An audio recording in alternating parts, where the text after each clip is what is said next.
You gotta kill tennis elbow before tennis elbow kills you. Let me show you the way. Whether you hurt your elbow playing tennis, golf, or throwing elbows in the club, we have solutions that can help you.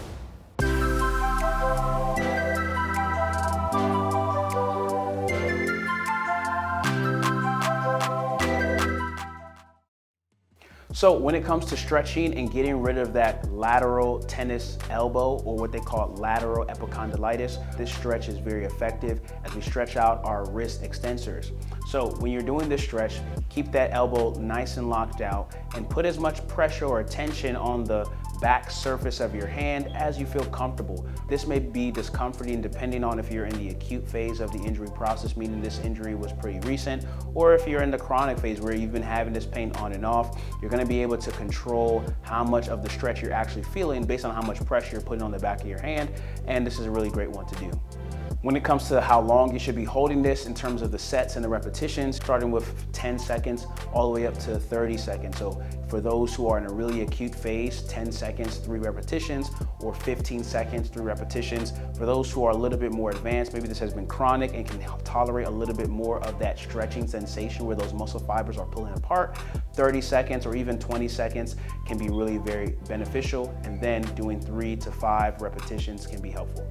Now, one of the things that's low-hanging fruit, it's extremely easy to do, you don't need any equipment to help improve this tennis elbow, is doing an exercise that involves mobilization. We want to mobilize that wrist joint, those carpal bones, as well as increasing blood flow to the actual area that's affected. And so doing these wrist extensions up and down, moving those wrists from flexion to extension and vice versa, is going to be very helpful for the healing process to occur to that tissue, because one of the things that you're doing is you're encouraging blood flow and healing nutrients without having overwhelming stress to the muscle tissue.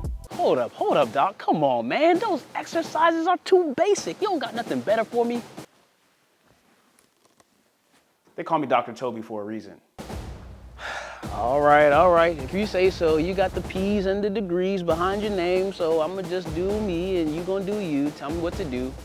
So one of the things that's important when dealing with the tennis elbow is you want to be able to improve that grip strength. And that's one of the ways that we can indirectly start to improve that pain and discomfort we feel with the tennis elbow or lateral epicondylitis. So great exercise that can be done is the hammer curl, and there are a couple of different ways you can do this.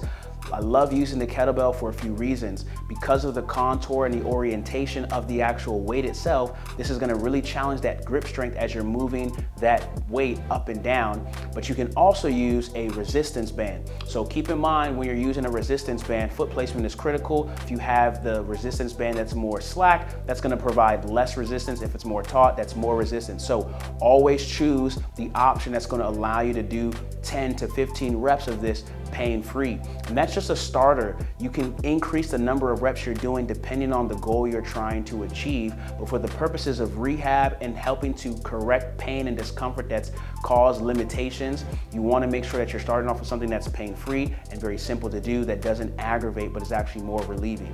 All right, if you're anything like me, finding a doctor that you actually trust, it's kind of like looking for a needle in a haystack. It's just so hard to find. But here's the biggest thing. I actually trust Dr. Toby. I mean, come on, even though he's giving me those easy exercises that I can do sitting down, look at the elbow, it's doing pretty all right. So here's the biggest thing you gotta realize. You gotta find people in your life and in the profession that you actually build a relationship with, who you can actually know, like, and trust them, and be able to take their advice and get the results that come as an outcome from what they told you to do. So biggest thing that we're doing to help people just like yourself is we're doing our 5-day Better Body Challenge so that you can get your body to 100%, where you're not limited, fearful, or even apprehensive about doing the things that are fun and exciting and stress relieving for you, whether it's playing tennis, working on your backhand, or whether it's just being able to grip that knife when you're cutting that steak sirloin and you don't feel that gripping, clenching pain that stops you right in your tracks. So join our 5-day Better Body Challenge. You're not gonna regret it, but in fact, it's gonna be the best decision that you've made this year, especially if pain has been a limiting factor for you living your best, happiest, and healthiest life. We'll see you in the 5-day challenge. Go to betterbodychallenge.com. And don't forget to check out this video on how to fix that shoulder. These 2 basic exercises will transform your life. If you've been struggling with that pull-up or that push-up, you've got to check this video out. So go ahead and watch this video right now.